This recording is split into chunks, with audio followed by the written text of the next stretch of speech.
18 साल की सिमरन दुल्हन के जोड़े में सहमी हुई कांपते दिल के साथ अपने दूल्हा रमन का इंतजार कर रही थी। उसका डर यूं ही नहीं था, क्योंकि उसकी बड़ी बहन शादी के दिन ही घर से भाग गई थी। माँ बाप ने समाज की नज़रों से बचने के लिए छोटी बेटी सिमरन का विवाह 27 साल के रमन से कर दिया।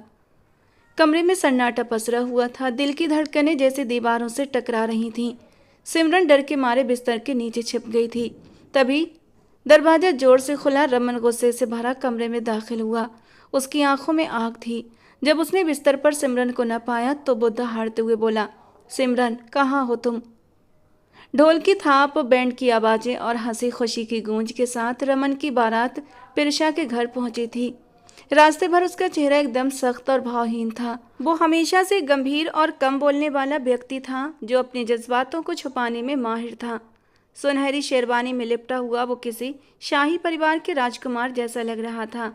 एक हाथ में फ़ोन, निगाहें कहीं खोई हुई, जैसे कोई गहरी सोच उसके मन पर हावी हो। कुछ देर पहले जो खबर उसे फ़ोन पर मिली थी, उसने उसके चेहरे की रंगत ही बदल कर रख दी थी। लेकिन यहाँ पहुंचकर माहौल एक अलग ही कहानी सुना रहा था। प्रिशा का घर दुल्हन की तरह सजा हुआ था।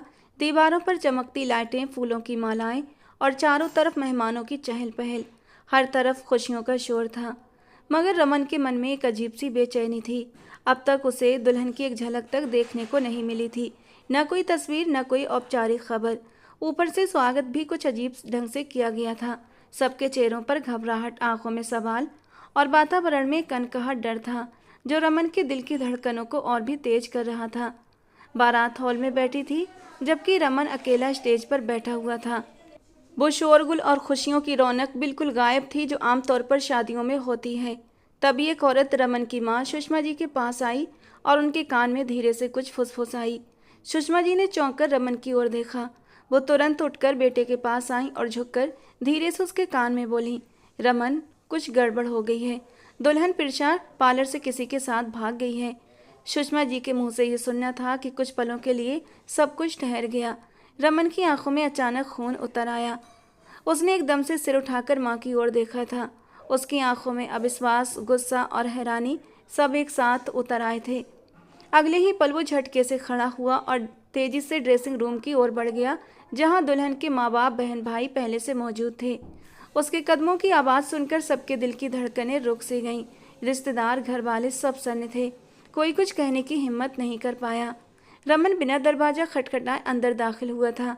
अंदर प्रिशा की माँ रो रही थी और उसकी छोटी बहन सिमरन सिर झुकाए चुपचाप बैठी थी। ये सब क्या है? आपकी बेटी कहाँ है? रमन की आवाज़ सख्त और ठंडी थी। प्रिशा की माँ ने कांपती आवाज़ में कहा, बेटा, हमें माफ़ कर दो। हमें नहीं पता कि वो बदकिस्मत हमारे साथ ऐसा करेगी। हमें बस अपनी इज्जत बचानी है। मेहमान बाहर बैठे हैं। और रमन की मुट्ठी एकदम से कस गई। और क्या? और फिर सिमरन के पापा आगे बढ़े थे, सिर झुकाए बोले, हम सिमरन को आपके विवाह में देना चाहते हैं। ये हमारी इज्जत का सवाल है। आपका भी नाम, बारात, मेहमान सब कुछ दांव पर है। बस आप हाँ कह दीजिए। क्या बकवास है ये? रमन एक पल के लिए चिल्ला उठा था। शादी है या कोई खेल तमाशा?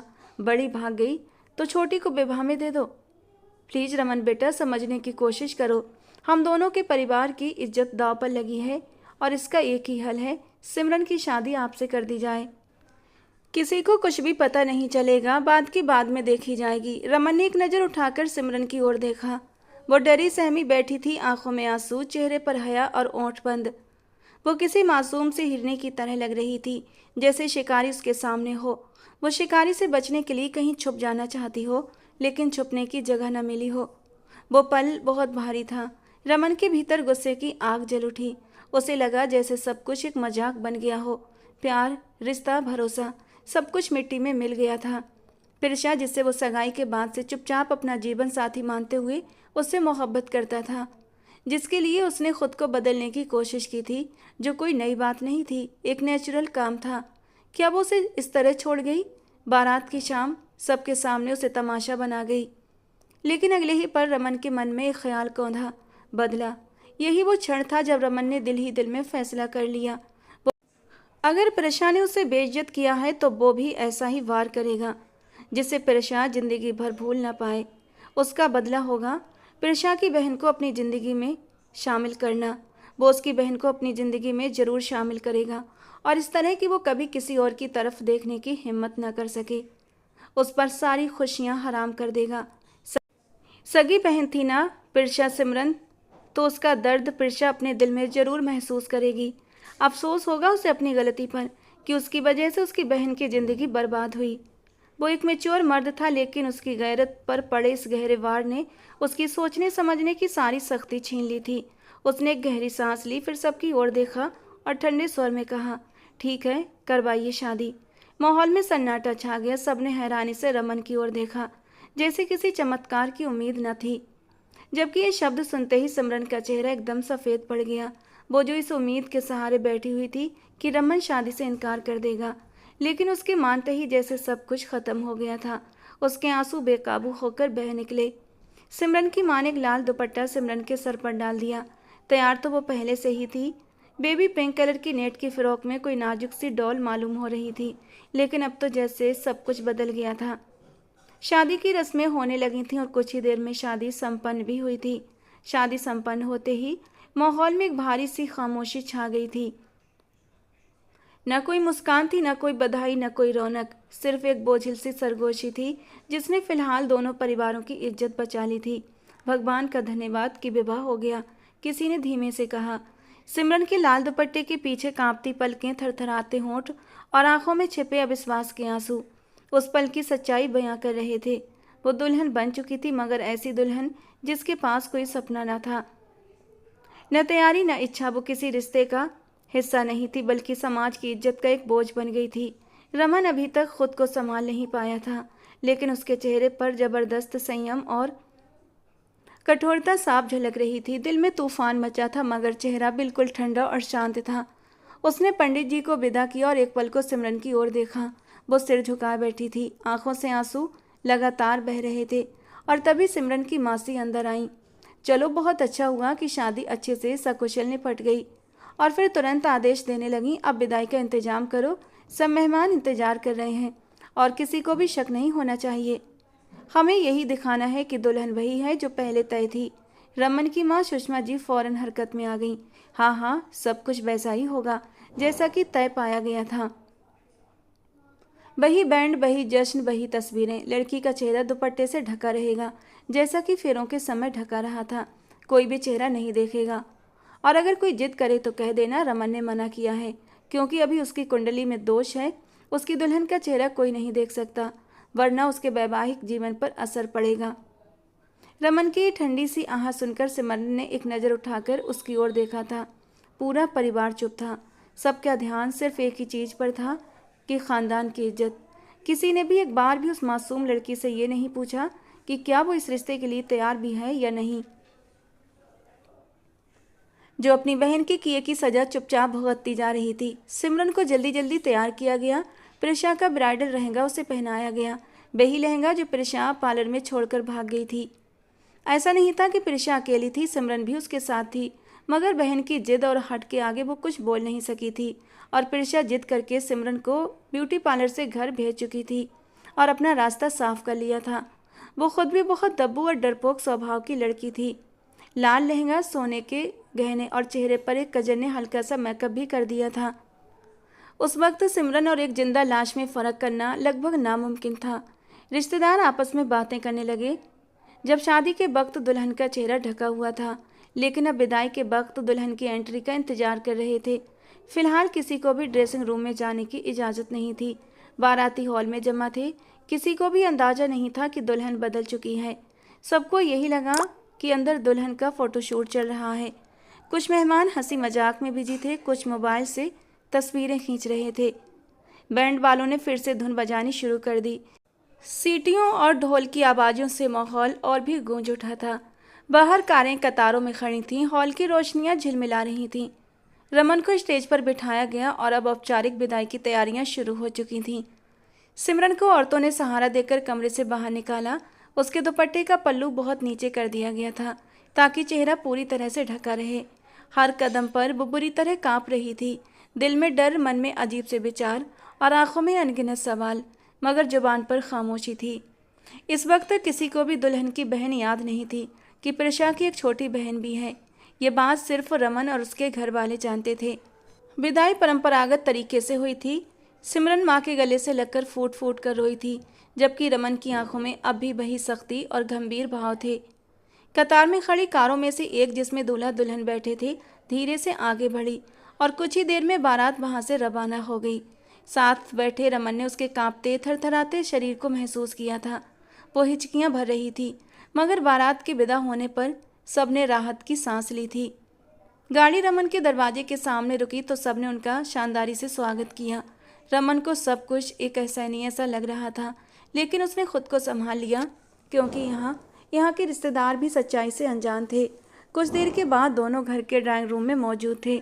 रमन की माँ ने सिमरन का हाथ पकड़ा और उसे रमन के पास बिठा दिया। दोनों के बीच एक अजीब सी ठंडक, खामोशी और दूरी थी। फोटोग्राफर ने रिवायती तरीके से तस्वीरें लेना शुरू कर दिया।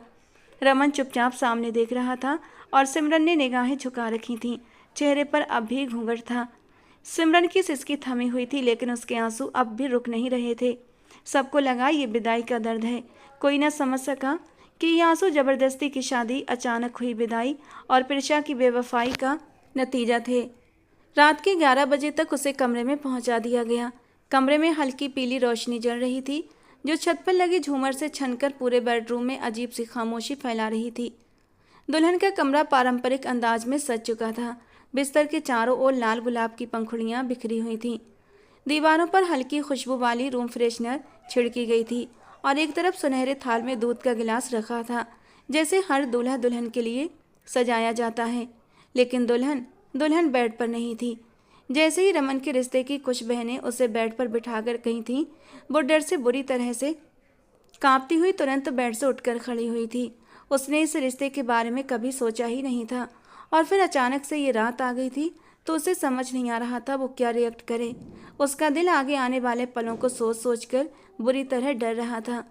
उसने तो हमेशा रमन को अपने जीजा की हैसियत से जाना था, और अब अचानक पति के रूप से उसके सामने आ गया था, और अब शादी की पहली रात भी। सोच सोच कर ही उसका दम निकला जा रहा था।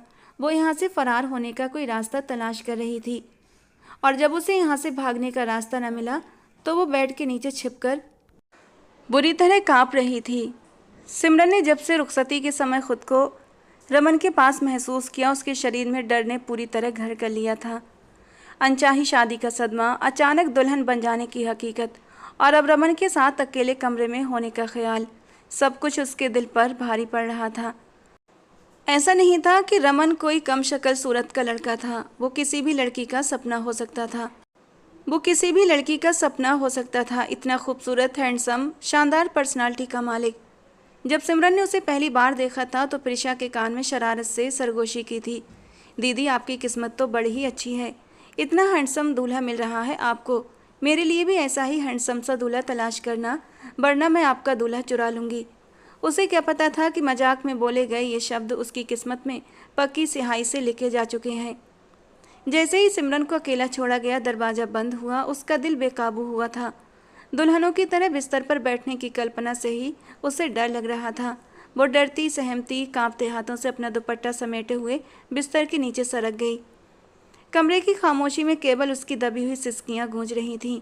हालांकि वो चीख चीख कर रोना चाहती थी, लेकिन ऐसा कर न सकी, और इसीलिए अपनी घुटी घुटी सिसकियों को अपने मुंह पर हाथ रखकर अपने होठों में ही दबा रही थी। और तभी बाहर हल्की हल्की कदमों की आवाज़ सुनाई दी तो उसका दिल सूखे पत्ते की तरह कांपने लगा। रमन आ रहा था। सिमरन ने जल्दी जल्दी पलकें झपकाई। वो चाहकर भी बाहर नहीं निकल सकती थी। उसे लगा जैसे कमरे में मौत का साया आने वाला हो। दरवाज़ा खुला, रमन सीधे अंदर आया। उसके कदम रुक गए। कमरा बिल्कुल खाली था। चेहरे पर हल्की हैरानी झलक उठी, लेकिन उसने कुछ नहीं कहा। उसने नजरें दाएं बाएं घुमाई। न कोई दुल्हन, न कोई लाल जोड़ा, न गजरा, न दुपट्टा। आखिर वो लड़की कहाँ गायब हो गई थी, जबकि माँ ने कहा था कि उसे तुम्हारे कमरे में पहुँचा दिया गया है। वो बिस्तर के पास आया, एक नज़र फूलों से सजे बिस्तर पर डाली, फिर साइड टेबल पर पड़े दूध के गिलास को देखा और कुछ पल के लिए ठहर सा गया। उसके चेहरे पर उलझन थी, लेकिन वो खुद पर कंट्रोल किए खड़ा रहा। सिमरन, उसने धीरे से पुकारा, लेकिन कोई जवाब नहीं आया। सिमरन बिस्तर के नीचे चुपचाप सिमटी हुई सिसकियां दबाती दुपट्टे में मुंह छुपाए बैठी रही। उसकी सांसें बेढंग हो रही थीं। दिल जैसे छाती से बाहर निकलने को तैयार था। रमन अब कमरे में धीरे धीरे चलने लगा। वो कपड़ों की अलमारी की तरफ गया, फिर पर्दा हटाकर खिड़की के बाहर झांका। हर जगह नजरें दौड़ाई, जैसे शक हो कि कोई शरारत कर रहा होगा, मगर कोई नहीं था। बाथरूम के दरवाजे पर हल्की सी दस्तक दी, लेकिन दरवाज़ा खुला होने की वजह से हाथ रखते ही खुल गया था, यानी वो बाथरूम में भी नहीं थी। और फिर वो रुक गया, बिस्तर की ओर मुड़ा, झुक कर देखा। एक हल्की सी कपकपी, कुछ लाल कपड़े का किनारा और दबे हुए आंसुओं की आवाज़। रमन का दिमाग पल भर में घूम गया। रमन की नज़रें नीचे गईं और वो पल जैसे दोनों की सांसें ठहर गई हों। सिमरन की आंखें बंद थीं, होंठ बुरी तरह थरथरा रहे थे। उसने आंखें खोलीं तो सामने ही रमन को झुके हुए पाया। वो एकदम से चौंक गई और झटके से पीछे हटना चाहा, लेकिन जगह तंग थी। रमन ने एक पल साकित रहकर उसे देखा और फिर खड़ा हो गया। वो समझ गया था कि वो उससे डर गई है। रमन ने गहरा सांस लेकर जैसे खुद के भीतर उठते तूफान को शांत करने की कोशिश की थी। एक गलती परेशानी की थी और दूसरी गलती वो कराया था, सिमरन को अपनी बीवी बनाकर विदा करवाकर। उस वक्त उसने गुस्से और जल्दबाजी में गलत फैसला ले लिया था। अब उसे सिमरन का ये डरा हुआ रूप देखकर अपनी गलती का एहसास हुआ था। वो कम उम्र थी, शादी जैसे रिश्ते से अभी पूरी तरह परिचित नहीं थी। और फिर जो कुछ हुआ इस कदर अचानक कि उसका डरना बनता था। बाहर आओ, मैं कुछ नहीं करूँगा। आवाज़ ठंडी थी। सिमरन लगातार काँप रही थी, लेकिन डर के मारे बेड से अभी तक बाहर नहीं निकली थी। रमन को थोड़ा अजीब लगा, कहीं इस लड़की का दिल डर के मारे बंद ही ना हो जाए। सिमरन ने जवाब नहीं दिया था। वो दुपट्टे को चेहरे पर और भी कसकर लपेटने लगी, जैसे कोई बच्ची अंधेरे में छिपना चाहती हो। रमन ने गहरी सांस ली। वो जानता था कि सिमरन उसकी पत्नी है, लेकिन ये रिश्ता ज़बरदस्ती का था। दोनों के बीच अविश्वास और खामोशी की दीवार थी। मैं तुम्हें हाथ नहीं लगाऊंगा, उसने रुककर कहा, जैसे कसम खा रहा हो। सिमरन की आंखों से आंसू टूटकर गिर गया। वो धीरे धीरे बाहर आई। उसका दुपट्टा धूल से भरा था और चेहरे पर हल्की सी खरोंचें थीं।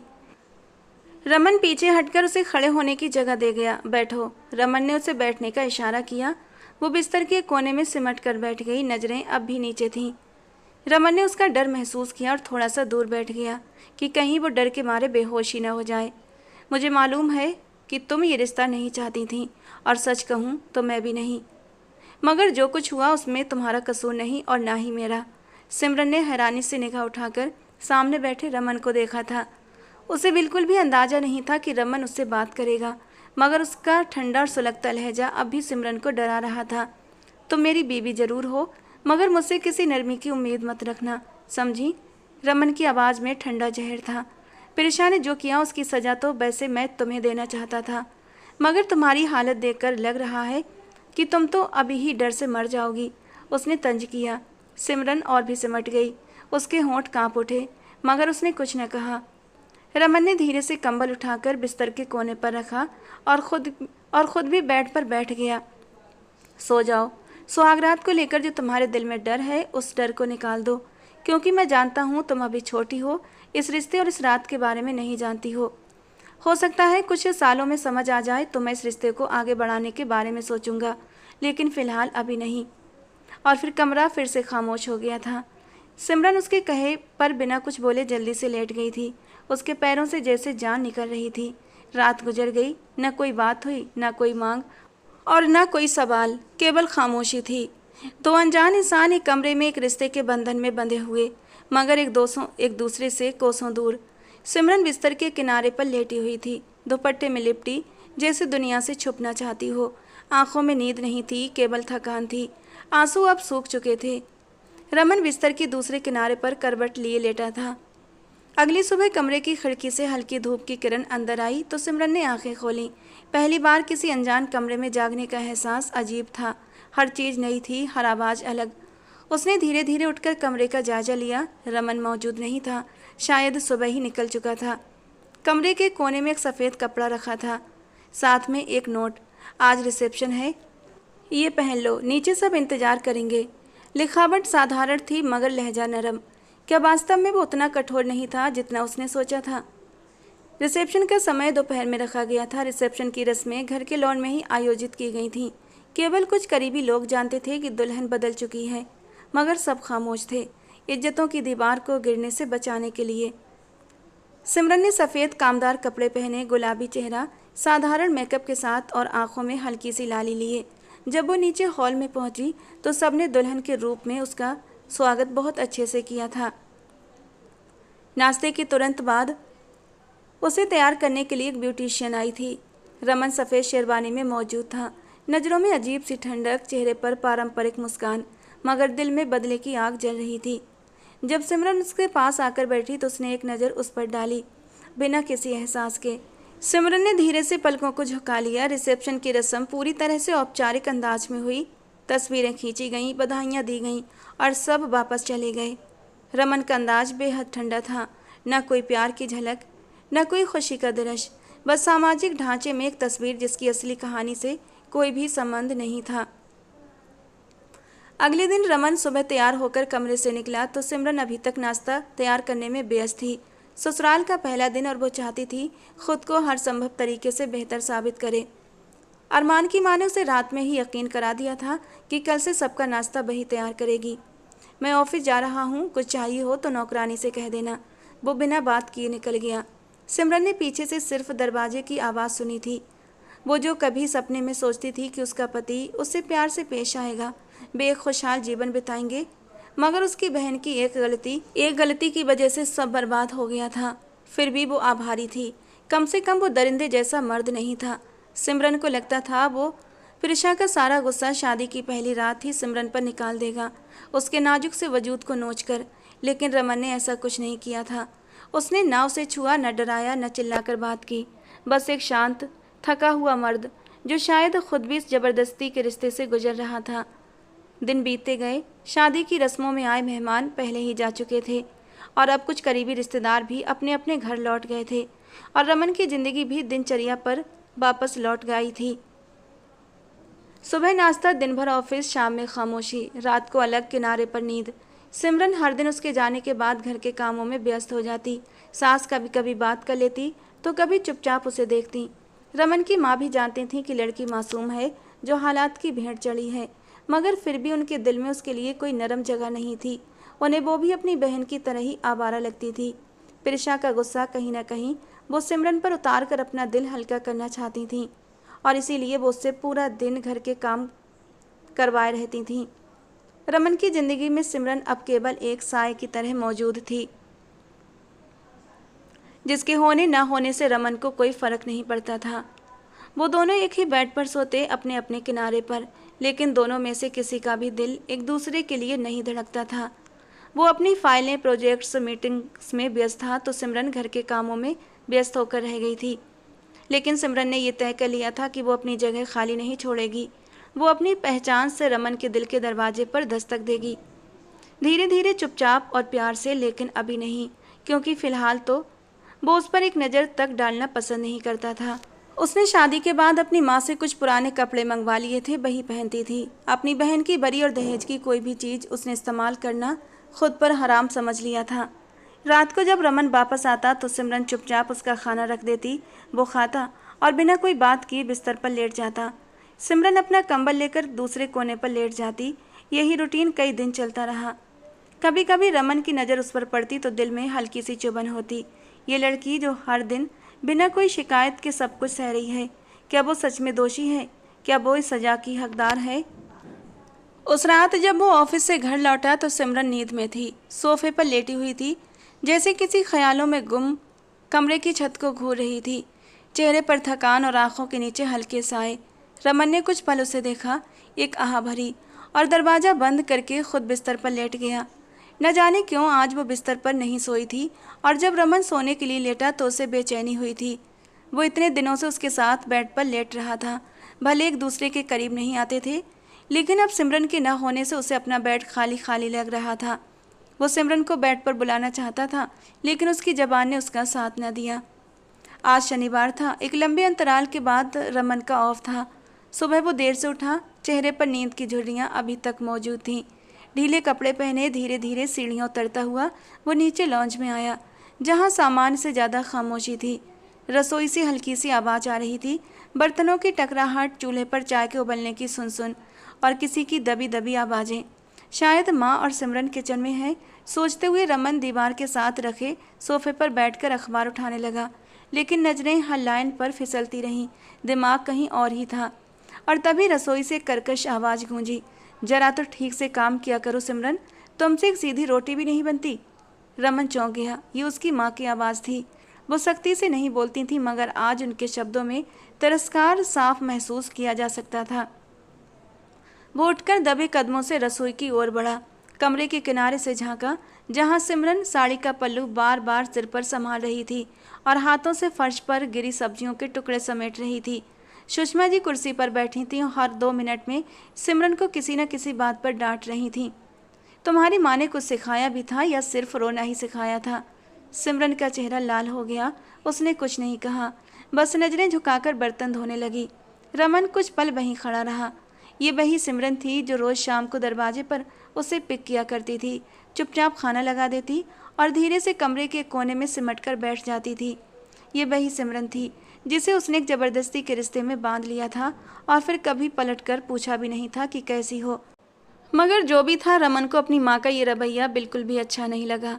रसोई से बाहर आकर उसने नौकरानी को आवाज़ दी थी, कजरी, बड़ी मालकिन को चाय बना कर दो। रमन की आवाज़ सुनकर सुषमा जी चौंक गई थीं। कजरी आई और सिमरन के हाथ से कप छीनने लगी तो सिमरन ने रुकने का इशारा किया। मैं दे देती हूँ, वो नाराज हो जाएंगी। रमन ने जरा चुभती हुई नज़रों से वो नज़ारा देखा था। यकीनन ये उसकी माँ की दी हुई शय थी, जो नौकरानी की नज़र में भी सिमरन के लिए कोई इज्जत नहीं थी। रमन के दिल को कुछ अजीब सा लगा था ये देखकर। दोपहर का समय बीत गया। सिमरन खाने की तैयारी में व्यस्त थी। माँ बराबर कुर्सी पर बैठी तेज आवाज़ में उसे हिदायतें दे रही थीं। कभी लहजा तंजपूर्ण, कभी सख्त, तो कभी तिरस्कार भरा, जैसे सिमरन कोई नौकरानी हो, बहू नहीं। और वो मासूम चुपचाप बस काम में लगी हुई थी। रमन ने पूरे घर पर नज़र दौड़ाई। पूरा घर शीशे की तरह दमक रहा था। ऐसा पहले कभी नहीं होता था। सुषमा जी से काम कम होता था और नौकरानी इतनी सफाई से काम करती नहीं थी, लेकिन अब तो घर कुछ और ही कहानी सुना रहा था। सिमरन ने एक भी दिन चैन से नहीं बिताया था। झाड़ू, बर्तन, खाना, कपड़े, सास का नखरा, मेहमानों की सेवा और पति की खामोशी, वो सब सह रही थी, एक भी शब्द शिकायत के बिना। उसने एक भरपूर नज़र सामने बैठी सिमरन पर डाली थी। घर साफ सुथरा शीशे की तरह दमकता हुआ था, लेकिन उसकी कोमल त्वचा अब कुछ मुरझाने लगी थी। जो गाल पहले शीशे की तरह दमकते थे और जिनमें गुलाबीपन शामिल था, अब कुछ कुम्हलाने से लगे थे। चमकती हुई आंखें बुझने लगी थीं, होंठ सूख गए थे, चेहरे की रौनक काफ़ी कम हो गई थी। रमन के दिल में खूक सी उठी। वो अपने गुस्से में और तिरछा के ख्यालों में इस लड़की को कुछ ज़्यादा ही तकलीफ दे गया था। अनजाने ही उसने सिमरन की प्लेट में सब्जी डाली, जो कि ना के बराबर अपनी प्लेट में सब्जी लिए बैठी थी। सिमरन ने चौंक कर रमन को देखा। चौंक तो सुषमा जी भी गई थीं, लेकिन फिलहाल बोली कुछ नहीं थी। शाम को सिमरन कपड़े तह करके सोफे के किनारे बैठी थी कि रमन पास आकर बैठा। रमन के करीब बैठने पर वो चौंक उठी। कुछ कहने ही वाली थी कि रमन ने नरमी से पूछा, तुम रोज ये सब अकेली करती हो? सिमरन ने नजरें झुका ली। जी। उसका लहजा धीमा और हल्का सा हो गया था। कजरी किस लिए है घर में? रमन की आवाज़ में पहली बार नरमी के साथ हैरानी थी। सिमरन ने मुश्किल से मुस्कुराकर कहा, आंटी कहती हैं बहू घर का काम ना करे तो घर घर जैसा नहीं लगता। रमन के अंदर जैसे कुछ टूट सा गया था। वो कुछ देर चुपचाप रहा, फिर अचानक उठकर ड्राइंग रूम की ओर बढ़ा। माँ अभी भी कुर्सी पर मौजूद थीं। रमन ने पहली बार सीधे उनसे कुछ कहने के लिए ठानी थी, पर वो भी सिमरन के बारे में। मम्मा, सिमरन बहू है, नौकरानी नहीं। उसे थोड़ा सा आराम दें, वो भी इंसान है। सुषमा जी चौंकी। तुम्हें क्यों उसकी इतनी फिक्र होने लगी? भूल गए वो किसकी बहन है, किस हालात में ब्याह कर लाए थे इस मनहूस को। मैं अच्छे से जानती हूँ बहू को कैसे रखना है। तुम अपने काम से काम रखो। रमन की नज़रें ठंडी थीं। मैं गलत था, लेकिन अब और ये तमाशा नहीं देख सकता। सिमरन मेरी पत्नी है और इतने अरसे में मुझे एक बात तो अच्छे से समझ आ गई है कि वो अपनी बहन के जैसी हरगिज नहीं है। रमन के कठोर शब्दों पर सुषमा जी की जुबान बंद हो गई थी। उन्होंने नज़रें चुरा लीं। रात को सिमरन ने जब देखा कि किचन में कजरी सब काम कर रही है और रमन ने खुद अपने हाथों से पानी का गिलास उसे ला कर दिया था, तो उसकी आंखों में हैरानी उतर आई। थैंक्स, वो मुश्किल से बोली। रमन ने नरमी से कहा, अब से तुम सिर्फ खाना बनाने का काम संभालोगी, क्योंकि तुम खाना न बनाओ तो पेट नहीं भरता। बाकी सफाई के लिए कजरी है, और अगर माँ कुछ कहें तो मुझे बताना। सिमरन की पलकें झुक गईं। उसके दिल में कुछ नरम, कुछ मोहब्बत सी जागी। शायद आज पहली बार इस घर में उसे एक इंसान का दर्जा मिला था। रमन की आंखों में ऐसी रोशनी थी जो सिमरन को ये यकीन दिला गई कि वो अकेली नहीं। सुबह का समय था। घर में सूरज की किरणें बड़ी खिड़कियों से अंदर झांक रही थीं। सिमरन ने आंखें खोली तो बेड खाली पाया। वो एक पल के लिए चौंकी, फिर याद आया कि आज सोमवार है और रमन ऑफिस चले गए होंगे। वो तेजी से उठकर बैठी। हर तरफ बस उस एक इंसान की खुशबू बिखरी हुई थी। सिमरन ने उन पलों को एक पल के लिए महसूस किया, फिर सर हिलाकर बिस्तर से उतरी। दरवाजे से बाहर कदम रखा तो माहौल एकदम बदल गया। सिमरन, नाश्ते का क्या हुआ? मेहमान आ रहे हैं आज मेरे, जल्दी हाथ पांव हिलाओ। सुषमा जी की कड़क आवाज़ ने सुबह की नरमी को चीर कर रख दिया। सिमरन ने जल्दी से साड़ी का पल्लू सर पर ठीक किया और किचन की तरफ दौड़ी। उसके पति के रवैये में नरमी आई थी, सांस के नहीं। चाय, समोसे, केक, फल, शरबत, मेहमानों के लिए बिस्कुट, मिठाई, सब कुछ एक अकेली सिमरन के जिम्मे लग गया था। कजरी आज छुट्टी पर थी और सुषमा जी का मूड कुछ ज़्यादा ही शाही हो रहा था। तुम्हारी माँ ने सिर्फ तुम्हें रोटियां बनाना सिखाया है या मेहमान नवाजी के आचार भी? सुषमा जी के शब्दों का तंज सिमरन के दिल में तीर की तरह लगा, मगर उसने कोई जवाब नहीं दिया। आज के दिन की थकान कुछ अलग ही थी। वो लगातार खड़ी रही, कभी चूल्हे पर, कभी फर्श पर झाड़ू लिए, कभी कभी दस्तरखान पर प्लेटें सजाती तो कभी पानी के जग लिए मेहमानों के बीच। हर बार जब वो गलती से सांस लेने को रुकती तो सुषमा जी की नज़रें उसी पर टिक जाती। इतनी सुस्त बहू तो कभी नसीब में ना आए किसी के। उफ! दोपहर तक उसके पांव बुरी तरह थक चुके थे। हथेलियां जलने लगी थीं, पसीने में भीगी, बाल उलझे हुए, मगर वो हर काम में लगी रही जैसे मशीन हो। रमन ने कल ही कहा था कि अब वो नौकरानी नहीं, इस घर की इज्जत है। तो क्या आज वही इज्जत इस तकलीफ में खो गई थी? सिमरन ने एक पल के लिए रुककर आसमान की ओर देखा, जैसे दिल में कोई दुआ गुनगुनाई हो, या शायद अपने पति का ख्याल आया हो जो इतनी मोहब्बत से देखकर कहता था, अब तुम सिर्फ मेरी पत्नी हो, गुलाम नहीं। मगर आज वो यहाँ पर नहीं था। शाम हुई तो सुषमा जी को बाजार जाना था। सिमरन को आदेश दिया गया, घर साफ करके रखना, मैं शाम को देखूंगी कि तुमने कैसा काम किया है। और हाँ, मेरे कमरे की खिड़कियों के पर्दे भी धो देना। सिमरन ने होंठ सुकेड़े और काम में लग गई। शाम तक सुषमा जी भी लौट आई थीं और अब अपने कमरे में आराम कर रही थीं। जब रात का पहर हुआ और रमन की वापसी का समय करीब आया, सिमरन ने जल्दी से कपड़े बदल लिए, बाल संवार लिए और ड्राइंग रूम में जाकर चुपचाप बैठ गई। उसकी नज़रें बार बार दरवाजे की तरफ उठ रही थीं कि तभी दरवाज़ा खुला। रमन अंदर आया, थका हारा, मगर जैसे ही उसकी नज़र सिमरन पर पड़ी, जो चुपचाप थकी हुई मगर इंतजार करती आंखों के साथ बैठी हुई थी, उसके कदम अपने आप से धीरे पड़ गए थे। तुम ठीक हो? वो पास आकर पूछने लगा। सिमरन ने बस हल्के से सिर हिलाया। जी, आपके लिए खाना लाऊं? वो एक आस से पूछ रही थी, मगर अरमान की नज़रें उसके पूरे अस्तित्व का मुआयना कर रही थीं, जिसके चेहरे से ही थकान साफ थी। रमन को अंदाजा हो गया।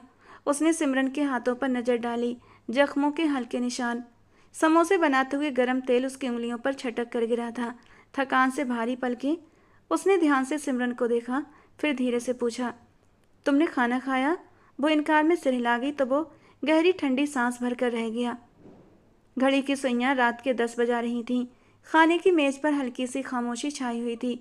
सुषमा जी अपनी पारंपरिक कर्कश आंखों से सिमरन को घूरते हुए कुछ न कुछ आलोचनात्मक अंदाज में बोलती रहीं, लेकिन आज रमन की मौजूदगी में वो थोड़ी नरमी से बात कर रही थीं। सिमरन हमेशा की तरह चुपचाप सिर झुकाए बैठी खाना खाती रही। खाने के बाद रमन ने सिमरन की ओर देखा। कमरे में आओ, मैं इंतजार कर रहा हूँ। सिमरन ने सिर उठाकर उसे देखा, पलकें झपकाईं और धीरे धीरे उठकर पीछे पीछे चल दी। सुषमा जी ने भी थोड़ी हैरानी से देखा। आज से पहले उसने कभी सिमरन को खुद से कमरे में नहीं बुलाया था, भले सिमरन को काम करते करते रात के 12 ही क्यों न बज जाते। सीढ़ियाँ चढ़ते हुए सिमरन के दिल में एक अजीब सी घबराहट थी, जबकि रमन चुप था, जैसे इस रात कुछ खास कहना था जो शब्दों से कहीं आगे था। कमरे में प्रवेश करते ही रमन ने दरवाज़ा धीरे से बंद किया। कमरे की रोशनी नरम थी, हल्की खुशबू महक रही थी। वो सोफे पर बैठ गया और सिमरन को अपने सामने बैठने का इशारा किया। सिमरन झिझकी, फिर चुपचाप किनारे पर बैठ गई। वो नज़रें नीचे की हुई थी, जैसे आज भी कोई तूफान उसके दिल में छिपा हो। रमन ने कुछ क्षण उसे देखा, फिर गहरी सांस लेकर कहा, सिमरन, मुझे पता है तुम पर जो बीत रही है वो मैं पूरी तरह महसूस तो नहीं कर सकता, लेकिन देख रहा हूँ। सिमरन की पलकों में हल्की सी कपकपी हुई। माँ के व्यवहार के लिए मैं शर्मिंदा हूँ। वो थोड़ा झुककर बोला, तुम्हें ये सब सहना नहीं चाहिए था। सिमरन का दिल जैसे एक पल के लिए धड़कना भूल गया। रमन, वो व्यक्ति जिसके साथ सिमरन की शादी एक संयोग से हुई थी, आज उसके जख्मों को महसूस कर रहा था। लेकिन सिमरन कुछ नहीं बोली, सिर्फ नजरें झुकाए बैठी रही। उसकी उंगलियां कांप रही थीं, लेकिन होंठ बंद थे। रमन ने थोड़ी देर रुककर फिर से बात शुरू की। मुझे पता है तुम मेरे पास आने पर मजबूर हो। तुम्हें मेरे पास आने पर मजबूर किया गया, एक ऐसी जगह जहां तुम्हारी बहन का होना था। लेकिन जो कुछ भी हुआ वो तुम्हारी गलती नहीं थी। सिमरन की पलकों पर नमी चमकने लगी। वो जानती थी ये सच है, लेकिन ये सच हर रोज उसके अस्तित्व पर कोड़े की तरह बरसता रहा। रमन ने धीरे से हाथ आगे बढ़ाया, लेकिन सिमरन ने पीछे होकर नजरें झुका लीं। रमन का दिल एक पल के लिए टूट सा गया। वो सिमरन को आज की रात इस रिश्ते का हक देना चाहता था, लेकिन उसने जबरदस्ती नहीं की। सिर्फ थोड़ा सा झुककर नरम अंदाज में बोला, सिमरन, आज से तुम इस घर में सिर्फ एक बहू नहीं हो, मेरी पत्नी भी हो। तुम्हें वो स्थान मिलना चाहिए जो तुम्हारा हक है। मैं वादा करता हूँ तुम्हें कभी अकेला महसूस नहीं होने दूंगा। सिमरन का दिल भर गया। रमन उठा, धीरे से बिस्तर की ओर बढ़ा, फिर सिमरन की तरफ मुड़कर बोला, आराम करो, मैं भी थक गया हूँ। लेकिन अगर तुम कोई बात कहना चाहो तो खुद को कभी अकेला महसूस मत करना। सिमरन ने बस सिर हिलाया और धीरे धीरे उठकर बिस्तर के किनारे बैठ गई। कमरे की खामोशी में एक अनकही सी नरमी थी, एक हल्की सी रोशनी जो जख्मों पर मरहम तो नहीं रखती, लेकिन उनके बढ़ते हाथों की नरमी में राहत का एहसास देती थी। उनके बीच जो फासला था वो सिर्फ समय की बारिश से ही पिघल सकता था। सिमरन की आंखों में नींद नहीं थी, लेकिन रमन की आवाज़, उसकी बातें और उसका रवैया, दिल में एक धीरे धीरे बिछता हुआ भरोसा था। सुबह का समय था, आसमान पर हल्के हल्के बादल छाए हुए थे। सिमरन की आंखें जैसे कि हमेशा जल्दी खुल जाती थीं, आज भी खुल गई थी। वो चुपचाप घर के कामों में लग गई। रमन शहर से बाहर था, एक ऑफिशियल दौरे पर 3 दिन के लिए गया हुआ था। आज उसे हर काम अकेले ही संभालना था। सास के नखरे, मेहमानों की आवभगत और माँ की यादें सब एक ही दिल पर हथौड़े बनकर गिर रही थीं। वो किचन में काम कर रही थी जब उसे फ़ोन की घंटी सुनाई दी। उसने हाथ पोंछकर अपना मोबाइल उठाया। दूसरी तरफ एक जानी पहचानी आवाज़ थी, उसकी बुआ की बेटी। सिमरन, सुना है तुम्हारी दीदी वापस आ गई हैं। सिमरन जैसे कुछ पलों के लिए स्थिर हो गई। क्या क्या कह रही हो? हाँ, तुम्हें नहीं पता, वो कल रात वापस आ गई हैं। मामा जी ने भी उन्हें माफ़ कर दिया है और वही मामा जी के साथ घर पर रह रही हैं। सिमरन का हाथ मोबाइल से फिसलते फिसलते बचा। दिल धड़कना भूल गया था। वही बहन प्रिशा जिसके भागने की सज़ा उसे मिली थी, वो बहन अब वापस आ चुकी थी और माँ बाप ने उसे स्वीकार भी कर लिया था। सिमरन की आंखों में एक पल के लिए आंसू चमकने लगे, लेकिन उसी पल सुषमा जी की तेज आवाज़ उसके कानों में गूंजी। अरे क्या चोरी छुपे किससे बातें कर रही हो? सिमरन ने जल्दी से फ़ोन बंद किया और दुपट्टा ठीक करते हुए बाहर निकली, लेकिन देर हो चुकी थी। सुषमा जी ने उसकी आंखों की नमी, चेहरे की चिंता और मोबाइल सब कुछ भांप लिया था। साथ ही साथ हाथ से फ़ोन खींचकर वही नंबर डायल भी कर दिया। तभी दूसरी तरफ वो तेज़ी से सारी बात बताने लगी थी। अब समझ आई मुझे, बहन वापस आ गई है ना तुम्हारी, और तुम यहाँ राज कर रही हो। सादगी की चादर ओढ़े हुए सिमरन कुछ बोलने ही वाली थी कि सुषमा जी ने झपट कर दरवाज़ा बंद किया। उनकी आंखों में खून उतर आया था। रमन नहीं है ना, अब दिखाती हूँ तुम्हें तुम्हारी औकात। सिमरन का दिल एकदम जोर से धड़क उठा। उसने पीछे हटना चाहा, मगर सुषमा जी ने उसे जोर से धक्का दिया। तुम्हारे परिवार की लड़कियां भागने वाली बेशरम, और तुम हमें बेवकूफ़ बना रही हो। सिमरन का शरीर कांप उठा। वो फर्श पर गिर गई, दोनों हाथों से अपनी पीठ को पकड़ते हुए कांपने लगी। मैंने कुछ नहीं किया, मुझे मत मारो। उसकी हिचकियां निकल गईं, मगर सुषमा जी के कान जैसे बंद थे। तुम्हारी माँ ने हमें धोखा दिया, तुम्हारी बहन ने हमारे परिवार की इज्जत मिट्टी में मिला दी, और तुम यहाँ बैठकर रानी बनो। साइड टेबल पर रखा मार्बल बास उठाया और इस बार उसकी टांगों पर पड़ा था। सिमरन चीखी नहीं, सिर्फ आंखें बंद कर लीं। सुषमा जी की सांसें फूल रही थीं। वो थकने के बावजूद चिल्लाती रहीं, तानों की बौछार, और हर बार जैसे सिमरन के अस्तित्व में जहर बनकर समा गया। रमन को बताऊंगी कि तुम भी उसी खून से हो, एक दिन तुम भी यहाँ से भाग जाओगी। सिमरन अब चुपचाप एक कोने में बैठ गई थी, आंखों से बिना आवाज़ आंसू बह रहे थे। उसने खुद को समेटा जैसे कोई टूटी सी गुड़िया हो। कमरे में कुछ देर पूरी खामोशी छा गई। सुषमा जी हाँफती हुई बाहर निकल गई थीं और सिमरन वैसे ही पड़ी रही। वो पल उसके लिए शारीरिक दर्द का नहीं था, बल्कि अंदरूनी टूट फूट का पल था। उसे लगा जैसे उसे उस बात की सज़ा दी जा रही है जो उसने की ही नहीं। कमरे के दरवाजे पर लगी कुंडी धीरे से हिली। शायद कोई नौकरानी थी, मगर सिमरन ने पलट कर नहीं देखा। वो बस स्थिर जमीन पर बैठी रही। नील के निशान, तानों के घाव और अंदर से टूटते विश्वास के साथ कोई उसके करीब बैठा था, लेकिन उसने फिर भी आंखें नहीं खोलीं। किसी की उंगलियों का स्पर्श उसके जख्मों पर आकर रुका था, तो उसने झट से आंखें खोल दी। 3 दिन के ऑफिशियल टूर के बाद वो वापस आया था, मगर दिल में सुकून नहीं था। गाड़ी पोर्च में रोकी, ड्राइवर ने दरवाज़ा खोला, मगर रमान दरवाज़ा खुलने से तेज़ी से अंदर की तरफ बढ़ा। उसे लग रहा था जैसे कुछ गलत हो चुका है, और जैसे ही वो अंदर दाखिल हुआ, एक आहट, एक सदा, एक घुटती हुई सिसकी उसके कानों में गूंजी थी। यही है तुम्हारी औकात, तुम्हारे जैसे लोग कभी इज्जत के काबिल नहीं होते। ये आवाज़ सुषमा जी की थी, मगर कड़वाहट और दरिंदगी से भरपूर। रमन का दिल दहल गया। उसने अपने कदम तेज किए और जैसे ही लॉन्च पार करके ड्राइंग रूम के करीब पहुंचा, उसकी नज़रें जमीन पर पड़ी एक कांपती सिसकती हुई लड़की पर टिक गईं। सिमरन! वो फटी फटी आंखों से उसे देखता रह गया। सिमरन फर्श पर गिरी हुई थी। उसका दुपट्टा एक तरफ गिरा हुआ था, वहां पर नीले निशान, चेहरा पीला और आंखों से बहते आंसू, जैसे पूरा वजूद सिसक रहा हो। सुषमा जी किचन के दरवाजे पर खड़ी जोर से चिल्ला रही थीं, खाना जल गया, पूरी ग्रेवी कड़वी हो गई, और ये कमीनी आंखें बंद करके फर्श पर बैठी रही। रमन कुछ पल के लिए चुप रहा, फिर तेजी से सिमरन के पास झुका। उसने उसके बालों में हाथ डाला, माथे पर हाथ रखा। माथा तपा हुआ था। सिमरन, आंखें खोलो। क्या हुआ तुम्हें? सिमरन, ये क्या हालत कर दी आपने इसकी? रमन जोर से चीख पड़ा। सिमरन ने कमजोर पलकें खोलकर उसकी ओर देखा, जैसे यकीन न हो कि रमन सचमुच सामने है। होंठ धीरे से हिले पर आवाज़ न निकली, और फिर अचानक ही वो बेहोश हो गई। रमन की घबराई हुई आवाज़ घर में गूंज उठी। वो उसे गोद में उठाकर बाहर भागा। उसकी हड्डियों की कमजोरी महसूस हो रही थी। रमन ने पलटकर माँ को एक नज़र देखा था, नज़रों में हैरानी, गुस्सा और दर्द, सब एक साथ। मम्मा, ये क्या किया आपने? उसकी आवाज़ में कंपन था, जैसे अंदर कुछ टूट रहा हो। सुषमा जी ने कंधे उचकाए। मैंने कुछ नहीं किया, खुद ही बेहोश हो गई है। नखरे क्या कम है इसके? नखरे? रमन की आंखों में जैसे आग उतर आई। मम्मा, वो बीमार है, कमज़ोर है, और आप उस पर चिल्लाती रहीं। अगर करी जल जाती तो क्या आप उसकी जान ले लेती? सुषमा जी पहली बार बेटे के गुस्से से थोड़ा पीछे हटी, मगर जबान फिर भी तेज थी। अब उसी के पल्लू से बंध गए हो, वही लड़की जो किसी और की जगह तुम्हारे घर में आई। रमन ने एक तीखी नज़र उन पर डाली, मगर कुछ कहे बिना पलटा और सिमरन को उठाकर सीधे अपने रूम की तरफ ले गया। दरवाज़ा बंद करते ही उसने सिमरन को बेड पर लिटाया। एक पल के लिए उसकी नज़रें उसके पीले चेहरे, कांपते हाथों और सूजी हुई पलकों पर ठहर गईं। सिमरन, आंखें खोलो यार, तुम्हारी जबान क्यों नहीं चलती?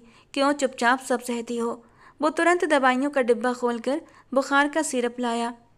ठंडे पानी में कपड़ा भिगोकर उसके माथे पर रखा। उसकी पेशानी पर प्यार से हाथ फेरने लगा। काश काश कि मैं समय पर घर आ जाता, उसके होठों से अचानक निकला था।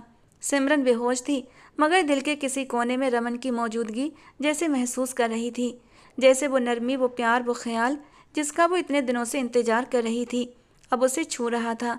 कुछ पल के बाद जब सिमरन की पलकें कांपीं और उसने आंखें धीरे से खोलीं, तो रमन का चेहरा सामने था। तुम्हें कुछ नहीं होगा, मैं हूं ना सिमरन? सिमरन की आंखों में आंसू बहा। वो कुछ नहीं बोली, सिर्फ खाली खाली नज़रों से उसे देखती रही। रमन ने उसका हाथ अपने हाथों में लिया। मैं तुमसे वादा करता हूँ, अब तुम पर कभी कोई हाथ नहीं उठाएगा, मैं सब संभाल लूँगा। सिमरन ने दोबारा से अपनी आंखें बंद कर लीं। अब वो डर में नहीं थी, अब वो दर्द में भी नहीं थी।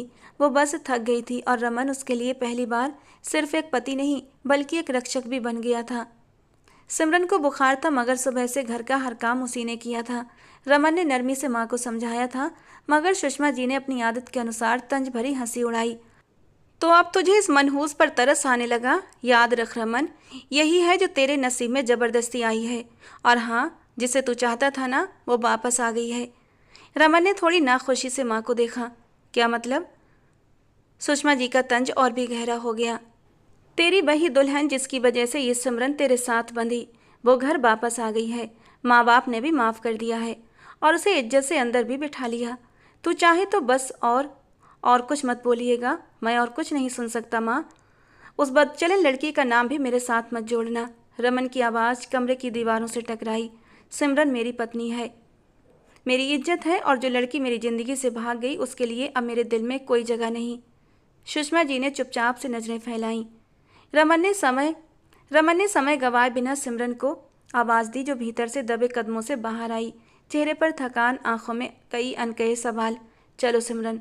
सिमरन ने कुछ कहने की कोशिश की, मगर रमन का लहजा इतना कठोर था कि वो इनकार न कर सकी। कुछ ही क्षणों के बाद गाड़ी में बैठते सिमरन उसके बगल में थी, मगर चुप। रमन के चेहरे पर गंभीरता, आंखों में कुछ अधूरापन और हाथ स्टीयरिंग पर कसकर जमे हुए थे। कहाँ जा रहे हैं हम? सिमरन की आवाज़ धीमी थी। सच का सामना करवाने, तुम्हें भी और खुद को भी। थोड़ी देर बाद गाड़ी रुकी। सिमरन का दिल जोर से धड़क उठा। ये तो उसका अपना घर था। वो दरवाजे की तरफ भागी, मगर रमन ने उसका हाथ पकड़कर अपने पास खींचा। उसके कंधे पर एक मजबूत हाथ रखा, जैसे कहना चाहता हो कि एक मजबूत सहारा मैं हूँ। दरवाज़ा खुला तो सामने प्रिशा खड़ी थी। वही लड़की, वही चेहरा, जिसे रमन कभी अपने दिल में बसाए घूमता था, मगर आज वो निगाहें चुराती शर्मिंदगी में झुकी खड़ी थी। रमन का कदम एक पल को रुक गया। अतीत की एक ठंडी लहर उसके दिल को छू गई, मगर तुरंत उसने सिमरन का हाथ मजबूती से थाम लिया। क्या मैं अंदर आ सकता हूँ अंकल? रमन की आवाज़ दरवाजे पर खड़ी सिमरन के पिता तक पहुंची। अंदर दाखिल होते ही एक सन्नाटा छा गया। रमन की निगाहें प्रिशा पर जमी थीं, जिसके होंठ थर थर काँप रहे थे। वापस आ गई हो? रमन ने कड़े शब्दों में पूछा। प्रिशा ने निगाहें नहीं उठाई। जानती हो, तुम्हारे इस फैसले ने कितनी जिंदगियां बर्बाद कर दी थीं। मेरे सपने, मेरी माँ का गर्भ, सिमरन की मासूमियत, सब तुम्हारी नादानी की नज़र हो गया। प्रिशा की आंखों से आंसू छलक पड़े। सिमरन ने हैरानी से रमन को देखा, जैसे पहली बार वो इतनी स्पष्टता से बोल रहा हो। और आप सब? रमन की निगाह सिमरन के माँ बाप पर गई, जिन्होंने अपनी इज्जत बचाने के लिए सिमरन को बलिदान कर दिया और अब उस लड़की को स्वीकार कर लिया। सिमरन के पापा ने हिचकिचाते हुए कहा, बेटा, वो हमारी बेटी है, गलती की पर अब वापस आ गई है, और सिमरन भी हमारी बेटी है। रमन की आवाज़ उठी। क्या उसके एहसास, उसके जज्बात, उसकी पहचान की कोई अहमियत नहीं? पूरे कमरे में सन्नाटा छा गया। रमन ने सिमरन की तरफ देखा, जो अब भी हैरान थी। उसके होंठों पर हल्का सा कंपन था, जैसे बरसों का बोझ दिल पर था, जो अब उतर रहा था। ये मेरी पत्नी है।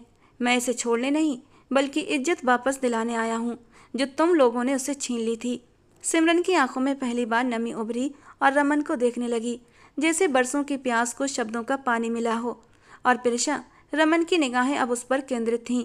तुमने एक मौका खो दिया, और जो नसीब में नहीं, उसके लिए दरवाजे बंद कर देना ही बेहतर होता है। किसी भ्रम में मत रहना, और ख़बरदार, अगर आप में से किसी ने भी मेरी पत्नी से कोई भी रिश्ता बनाने की कोशिश की, इस लड़की का चेहरा तो वैसे ही मेरे लिए असहनीय है। रमन ने सिमरन का हाथ थामते हुए पलटा और दरवाजे से बाहर निकल गया। सिमरन चुप थी, मगर उसकी चुप्पी में सुकून था, एक सुरक्षा का एहसास, एक नरमी, एक मान, जो सिर्फ उसके पति ने उसे दिया था। गाड़ी में बैठते ही सिमरन ने धीरे से कहा, धन्यवाद। रमन ने हल्की मुस्कान के साथ कहा, अब तुम्हें कभी किसी के सामने झुकने नहीं दूंगा, वादा है मेरा। वो सिमरन का हाथ पकड़े घर में दाखिल हुआ था। सुषमा जी बाहर ड्राइंग रूम में बेचैनी से टहलते हुए उन दोनों का इंतजार कर रही थीं। उनके दिल पर जैसे सांप लौट रहा था। भला रमन उस लड़की के इतना करीब कैसे हो सकता था, जिससे वो बदला लेने के लिए शादी कर चुका था। उन दोनों को आते देखते ही वो जल्दी से उसके करीब बढ़ी थीं, जबकि रमन ने हाथ उठाकर उन्हें वहीं रोक दिया था। बस मामा, मैंने आपको कई मौके दिए, लेकिन आपने हर मौका गवा दिया, और अब बस मेरा आखिरी फैसला सुनने के लिए तैयार हो जाएं। कल मैं और सिमरन ये घर छोड़कर जा रहे हैं। आपसे रिश्ता ख़त्म नहीं कर रहा, क्योंकि आप माँ हैं। आपको कुछ भी कहकर, आपको अकेला छोड़कर मैं पाप का भागीदार नहीं बन सकता, लेकिन बस अब आपके साथ नहीं रह सकता, क्योंकि मुझे अब आप पर भरोसा नहीं रहा कि आप मेरे पीछे सिमरन को नुकसान नहीं पहुंचाएंगी। सुषमा जी ने कुछ कहने के लिए होंठ खोले थे, लेकिन वो सिमरन का हाथ थामे कमरे की ओर बढ़ गया था। सिमरन की आंखों में आंसू आए थे। वो हैरान हुआ। अब क्यों रो रही हो? अब तो सब कुछ ठीक हो गया है ना?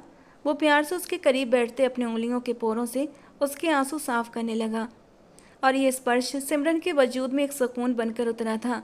अगले ही पल वो रोते सिसकते हुए उसके सीने से लगी थी, और ऐसे रोई जैसे उसके अंदर कोई तूफान जमा हो जो आज बाहर आना चाहता हो। वो उसके सीने से लगी आंसू बहाती तो कभी नाक उसकी शर्ट से साफ करती, और रमन ने भी उसे खुलकर रोने का मौका दिया था। कभी उसकी पीठ को सहलाता तो कभी उसके सर को थपकता, और जब सिमरन को एहसास हुआ कि वो उसके कितना करीब है तो उससे दूर हटी थी। चेहरे पर शर्म की हल्की लाली उभर आई थी। जो रोई हुई गुलाबी आंखें, शर्म से भरे उसके गुलाबी गाल, ये रूप रमन के लिए एकदम नया था। उसे टूटकर सिमरन पर प्यार आया था, लेकिन फिलहाल वो इस लड़की को अभी और थोड़ा सा समय देना चाहता था। वो उसके आंसू साफ करता हुआ बोला, जाओ फ्रेश होकर आराम करो, तुम्हारी तबीयत ठीक नहीं है। सिमरन फ्रेश होकर आई तो रमन सोने के लिए लेट चुका था। वो भी अपनी साइड पर आकर लेट गई, लेकिन कान रमन की तरफ ही लगे हुए थे, जो करवट पर करवट बदल रहा था। कुछ अनकहे से जज्बात थे जो बुरी तरह मचल रहे थे। आग दोनों तरफ बराबर लगी थी। एक दूसरे के करीब होकर दोनों के जज्बात मचलने लगे थे, और सिमरन जानती थी कि वो जब तक अपनी तरफ से इस रिश्ते पर हाँ की मोहर नहीं लगाएगी, रमन उसकी तरफ अपना कदम नहीं बढ़ाएगा। वो हल्के से मुस्कुराई थी। उसे रमन पर ढेर सारा प्यार आया था। उसे कितना ख्याल था उसका, उसे तकलीफ ना हो, उसे कोई धक्का न पहुँचे, इसीलिए अपने जज्बातों पर पहरे बिठा रहा था। वो धीरे से सरकते हुए रमन के करीब हुई थी और अपना हाथ रमन के कंधे पर रखा था। वो जो उसकी तरफ से चेहरा मोड़कर सोने की कोशिश कर रहा था, सिमरन के हाथ के स्पर्श पर चौंक उठा था और एकदम से सिमरन की ओर घूमा। क्या बात है सिमरन, तुम ठीक तो हो ना? उसने जल्दी से सिमरन के माथे पर हाथ रखा था। मैं ठीक हूँ रमन, लेकिन बस बेचैन हूँ। जब हमारे बीच सब कुछ ठीक हो चुका है तो अब हमारे बीच ये दूरी क्यों? मैं इस दूरी को मिटाना चाहती हूँ रमन। हाँ, उस बात के लिए आपकी आभारी हूँ कि आपने मुझे उस वक्त मौका दिया इस रिश्ते में एडजस्ट होने के लिए, लेकिन अब मेरा दिल आपकी संगत चाहता है और आप भी अपने जज्बातों पर पहरे न बिठाएं। वो थोड़ा सा और रमन के करीब सरक कर उसके कंधे पर अपना सर रख चुकी थी और रमन ने भी उसे अपने आम में खींच लिया था। उसे आज महसूस हुआ कि सुकून क्या होता है। शादी के इतने महीनों से वो बेसुकून था।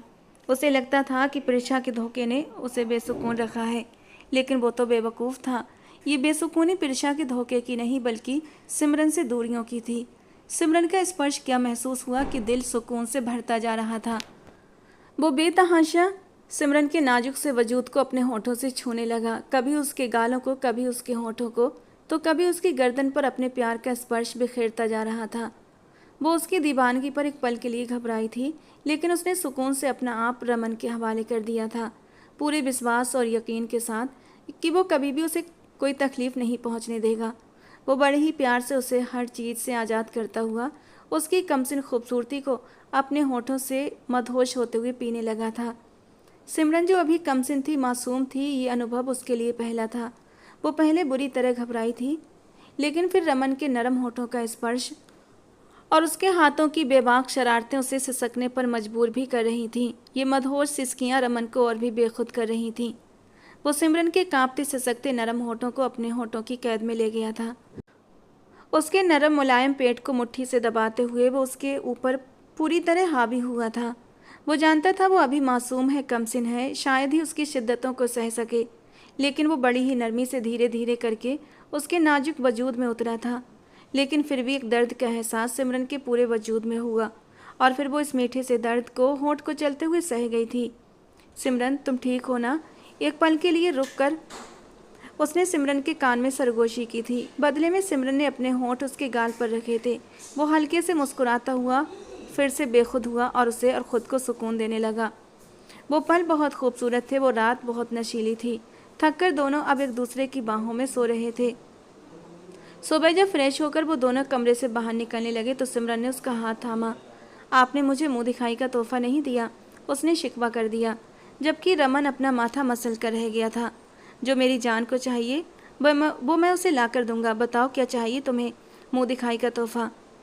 वो उसकी नाजुक कमर में हाथ डाले उसे अपने करीब खींच गया था और उसके नरम से गाल पर उंगली घुमाता हुआ बोला, आंटी जी को माफ़ कर दें और इस घर को छोड़ कर न जाएं। लेकिन सिमरन, वो तुम्हें फिर से तकलीफ़ पहुंचाने की कोशिश करेंगी और मैं नहीं चाहता कि आप उन्हें बस एक मौका और दे दें, क्योंकि आंटी जी का हमारे सिवा कोई भी नहीं है। वो अकेले कैसे रहेंगी? जबकि दरवाजे पर खड़ी सुषमा जी की आंखों से आंसू निकले थे। वो गलत समझी थीं। सिमरन तो बहुत अच्छी पत्नी और एक बहुत अच्छी बहू साबित हुई थी। जबकि रमन ने मुस्कुराते हुए उसे अपने सीने से लगा लिया था। जैसी तुम्हारी मर्जी, लेकिन वादा करो मुझसे, अगर मम्मी जी ने तुम्हें फिर से हर्ट करने की कोशिश की तो इस बार तो मुझे सब कुछ बताओगी। उसने सिमरन के माथे को चूमते हुए कहा था, और जहां सिमरन के दिल में सुकून उतरा था, वहीं सुषमा जी की आंखों में आंसू और भी तेज हुए थे। वो चुपचाप वहां से पलट गई थीं और खुशी खुशी किचन में कजरी के साथ मिलकर अपने बहू बेटे के लिए नाश्ते की तैयारियां करने लगी थीं। तो दोस्तों, आज की हमारी ये कहानी आपको कैसी लगी कमेंट बॉक्स में ज़रूर बताना। पसंद आई हो तो प्लीज़ लाइक करना। रोज़ ऐसी ही नई नई रोमांटिक कहानियाँ सुनने के लिए हमारे चैनल के साथ जुड़े रहें। मिलते हैं दोस्तों अगली किसी नई और रोमांटिक सी कहानी के साथ।